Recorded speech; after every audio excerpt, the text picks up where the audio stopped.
Hey, happy Friday, everyone. Hope you are doing well. It is the end of the week, the work week. The weekend is here, and yeah, it is a beautiful day here in San Diego. I hope wherever you are, you're having an amazing day, getting ready for the weekend, whatever it is that you're going to do this weekend. And this is In the Raw, unscripted, unpracticed, unedited conversation. And we've been talking about what does the Bible say about different topics. And today I want to talk about what does the Bible say about science. It's a debate. It can be a debate, or it has been a debate for many years among, scholars and theologians and people of the scientific community. And so what does the Bible say about science? Well, the word science does not appear in the modern translations of the Bible, but it is found twice in the King James Version, which was one of the earliest translations in Daniel 1:4 and 1 Timothy 6:20. And in those two cases, it simply translates to knowledge or learning from the original Hebrew and Greek terms. So in the Old Testament, in Daniel 1:4, the text speaks of young men chosen for the Babylonian court who were well favored and skillful in all wisdom and cunning in knowledge and understanding science. So the Hebrew word madah means knowledge or mental insight, referring to general wisdom, royal administration, and academic learning of Babylon rather than a modern physical laboratory science. In the New Testament, in 1 Timothy 6:20, the Apostle Paul writes to Timothy, urging him to avoid profane and vain babblings and oppositions of science falsely so-called. And so the Greek word gnosis or gnosis literally means knowledge. Paul writes warning against secret spiritual knowledge or philosophical systems, which was an early form of Gnosticism, not modern empirical science. So it's more of a philosophical, knowledge that Paul was warning against. So the Bible is not primarily a science textbook, though, but many passages contain remarkable descriptions of the natural world written centuries before modern science confirmed them. So again, it doesn't really talk about science as we know it, but there's a lot of mentions in the Bible that confirm science.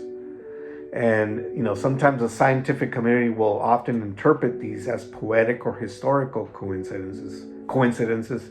Many apologists view them as evidence of divine foresight. And here's some parallels or some of these evidences and some examples. For example, astronomy. Jeremiah 33:22 states that the stars are innumerable, a fact later verified by modern astrophysics, which estimates hundreds of billions of galaxies.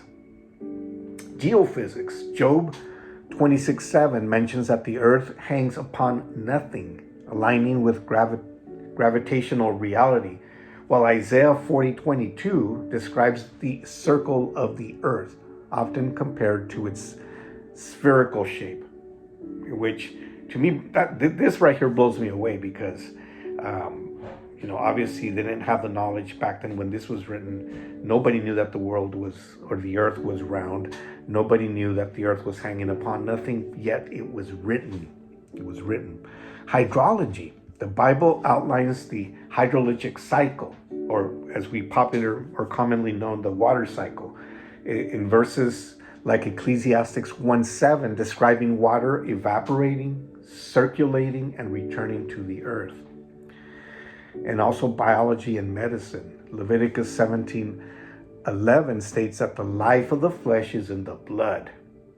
Furthermore, passages in Leviticus and Numbers prescribe hygienic practices such as washing in running water and quarantining the sick, centuries before germ theory was developed.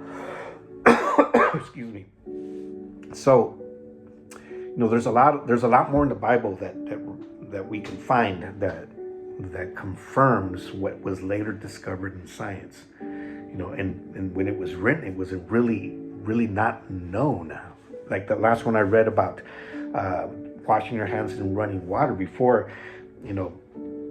people would wash their hands in basins, and that water was full of germs, because that came from your hands. So, the Bible mentions, and this is instructions that God gave Moses for the people of Israel.